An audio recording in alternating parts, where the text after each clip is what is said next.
दोस्तों Google come back कर रहा है, पर दोस्तों 2 साल पहले ऐसी हालत नहीं थी। 2 साल पहले एक बड़ा थ्रेट गूगल के ऊपर मंडरा रहा था। और दोस्तों जब कोड रेड अनाउंस कर दिया गया, कोड रेड का मतलब क्या है? कोड रेड का मतलब है कि बहुत ही बड़ा एग्जिस्टेंशियल थ्रेट गूगल के ऊपर आ रहा था। और दोस्तों जो दोनों फाउंडर्स थे जो रिटायर हो गए थे, सर्गे ब्रिन और लैरी पेज, उन दोनों को बुलाया गया, मेंबर बनाए गए बहुत सारे, और उसके बाद कमबैक करने की सोची पर कमबैक नहीं हुआ।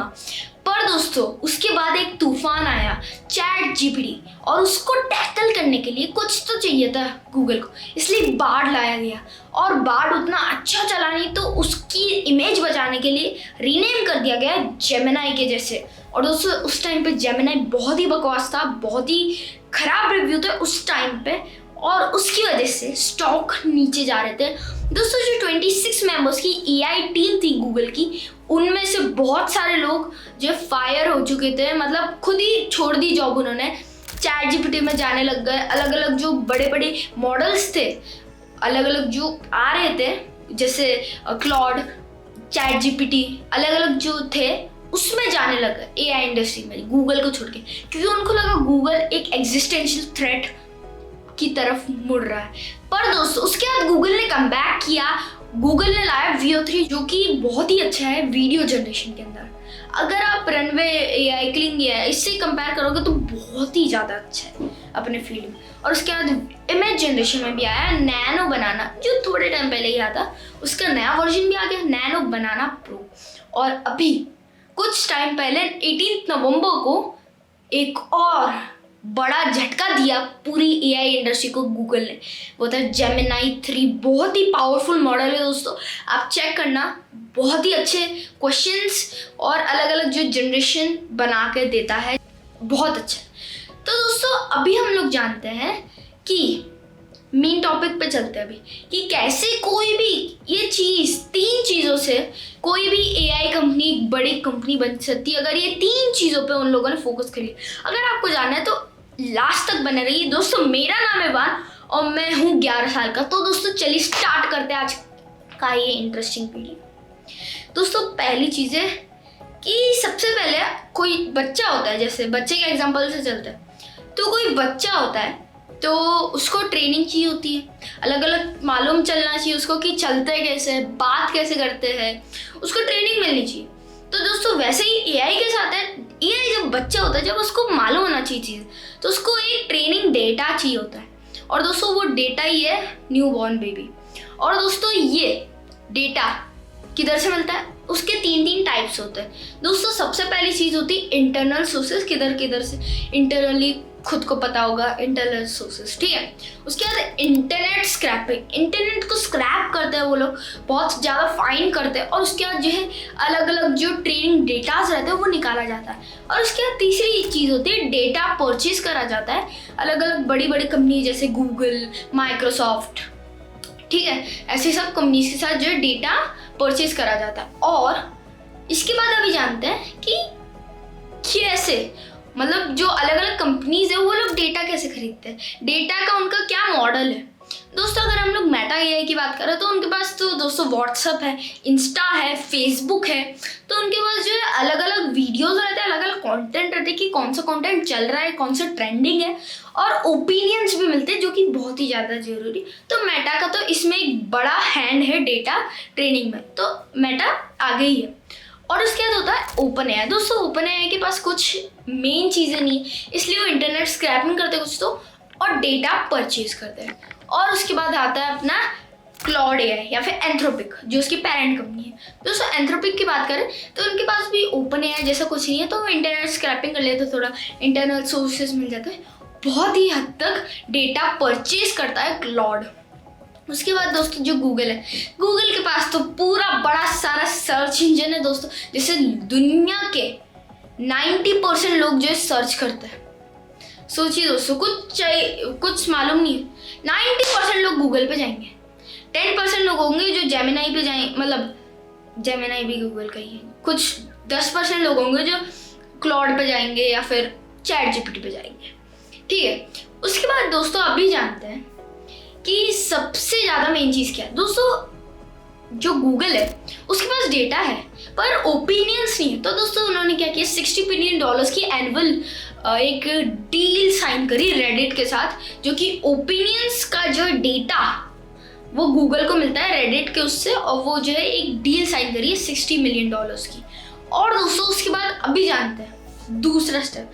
जब दोस्तों बच्चा होता है वो ट्रेनिंग ले लेता है थोड़ी, फिर उस चीज़ को प्रोसेस भी करना होता है उसको। तो दोस्तों प्रोसेसिंग के लिए 2 चीज़ें लगती है, एक तो चिप्स जो भी अलग अलग GPUs TPUs वो सब लगते हैं, और दूसरी चीज़ क्लाउड सिस्टम। दोस्तों सबसे पहली चीज़ पे जाते हैं चिप्स। दोस्तों जो अलग अलग है मेटा, क्लॉड, डीपसीक, ये सब जो है एनवीडिया की GPUs जनरेटिव प्रोसेसिंग यूनिट्स को यूज़ करते हैं, और दोस्तों वो बहुत ही हद तक होती है, और इस वजह से ही एनवीडिया का मार्केट शेयर $4 ट्रिलियन तक चला गया। पर दोस्तों जो गूगल है वो बहुत टाइम पहले से जो है खुद की चिप्स बना रहे हैं, जिसको GPU नहीं TPUs बोलता है। दोस्तों TPU बहुत ही हद तक पावरफुल रहती है, और दोस्तों जो VO3 के जो भी वीडियो जनरेशन होता है या फिर कोई भी नैनो बनाने का इमेज जनरेशन होता है, और जो भी अलग अलग बॉट्स जैसे जेमिनाई, तो उन सब के जो या फिर अभी जो जेमिनाई के साथ एक्सटेंडेड क्रोम के अंदर आता है, वो भी किससे चलता है, वो गूगल के अपने TPU से चलता है। ठीक है दोस्तों, अभी जानते हैं दूसरी चीज़। दोस्तों दूसरी चीज़ है क्लाउड। दोस्तों पहले से ही गूगल का क्लाउड सिस्टम बहुत ही ज़्यादा पावरफुल है, और दोस्तों वो तीसरे नंबर पर मोस्ट पावरफुल क्लाउड सिस्टम है। फर्स्ट AWS है, दूसरा कोई और है, और तीसरा अपना गूगल क्लाउड है ना दोस्तों। और गूगल क्लाउड बहुत ही अच्छा है कि उससे गूगल क्लाउड से हम लोग बहुत ही ज़्यादा जल्दी जो एक्सटेंशन अपने उसमें डाल सकते हैं, क्योंकि गूगल हम सब यूज़ करते हैं तो उसमें ज़्यादा इंटीग्रेशन नहीं करना होता, ईजीली हो जाता है। दोस्तों तीसरी चीज़ होती है डिस्ट्रीब्यूशन, जो कि बहुत ही ज़्यादा इंपॉर्टेंट है। मैं आपको प्यारे एग्जाम्पल से बताऊंगा। दोस्तों जब मेटा ने एक सैम 2 नाम का एक मॉडल लॉन्च किया, उसके अंदर ऐसा था कि आप बिना ग्रीन स्क्रीन के जो बैकग्राउंड चेंज कर सकते हो और जो आप चाहते हो उसको हटा सकते हो। और दोस्तों वो एक बहुत ही बड़ा गेम चेंजर हो सकता था, पर नहीं हुआ, क्योंकि उसका डिस्ट्रीब्यूशन नहीं हुआ, उसके बारे में लोगों को पता ही नहीं चला, तो वो यूज ही नहीं हुआ। और जैसे ही अडोबी और एप्पल को पता चला, उन लोगों ने इस चीज का फायदा लिया और अलग अतरंगी नाम से अलग अलग जो है सॉफ्टवेयर में अपने डाल दिए। और दोस्तों इस एक टेक्नोलॉजी से, मेटा की टेक्नोलॉजी से, मेटा ने बनाई पर एप्पल और अडोबी उसका फायदा ले रहे हैं। ये एक बहुत ही अच्छा एग्जांपल है। और उसके बाद अभी चलते कंक्लूजन की तरफ। दोस्तों गूगल ने जैसे ब्राउजर्स बनाए हैं, ब्राउजर क्रोम ब्राउजर, वैसे ही अभी जो ChatGPT और परप्लेक्सिटी को लगता है हमका खुद का ब्राउजर बनाना चाहिए। तो इसलिए जो ChatGPT वो एटलास ब्राउजर बना रहा है, और जो परप्लेक्सिटी है वो कॉमेट ब्राउजर बना रहा है, कॉमेट नाम है। ठीक है, अभी जानते हैं कि मेन चीज क्या है। दोस्तों सबसे जरूरी चीज कि गूगल ही हमेशा किंग रहेगा। क्यों दोस्तों? उसकी वजह है गूगल का यूजर बेस। सबसे पहली चीज, गूगल के पास यूट्यूब है। अगर गूगल ने यूट्यूब मतलब अभी कर दिया है, यूट्यूब के अंदर VO3 डाल दिया, पर वो गूगल वन के सब्सक्राइबर्स के पास ही है। गूगल वन के जो सब्सक्राइबर्स है उनको जो यूट्यूब के अंदर VO3 का एक्सटेंशन मिलता है, और दोस्तों वो एक बहुत ही पावरफुल है। आपको कोई भी एक वीडियो डालना है तो यूट्यूब से ही डाल दो डायरेक्ट, एडिटिंग की जरूरत ही नहीं। VO3 बेस्ट चीज है, इमेज जनरेशन में क्लीन है सबसे अच्छा, जैसे मैंने पहले बताया था। और जो गूगल फोटोज है उसके अंदर अगर आप ये लोग नैनो बनाना को इंस्टॉल कर दे, इंटीग्रेट कर दे, तो एक बहुत बड़ा गेम चेंजर बन जाएगा।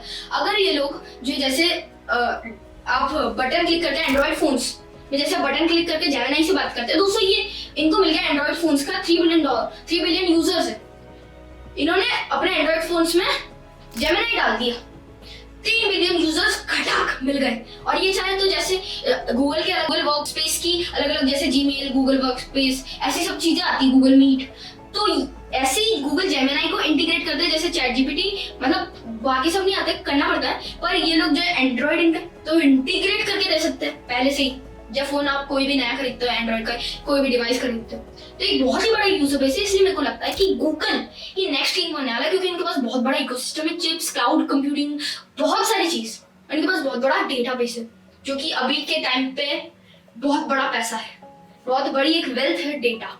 और दोस्तों इसी चीज से मैं आज का वीडियो खत्म करना चाहता हूँ। दोस्तों अगर आपको लगता है कि गूगल राजा बनेगा तो दोस्तों सब्सक्राइब कर दीजिए। अगर आपको लगेगा कि कोई और जैसे क्लॉड, ChatGPT, डीपसीक राजा बनेगा तो दोस्तों लाइक कर दीजिए ये वीडियो। अगर आपको लगता है कि कोई और ही बनेगा, तो दोस्तों बताइए कमेंट में कि क्या राय है आपकी कि कौन नया किंग बनेगा। और आपको कुछ लगता है कि इस वीडियो में कुछ छूट गया तो कमेंट बॉक्स में बताइए, मैं उसके ऊपर भी एक अलग से डेडिकेटेड वीडियो बना दूं। जय हिंद, वंदे मातरम। मिलेंगे नेक्स्ट वीडियो, जब के लिए खुद का ध्यान रखिए। जय हिंद, वंदे मातरम।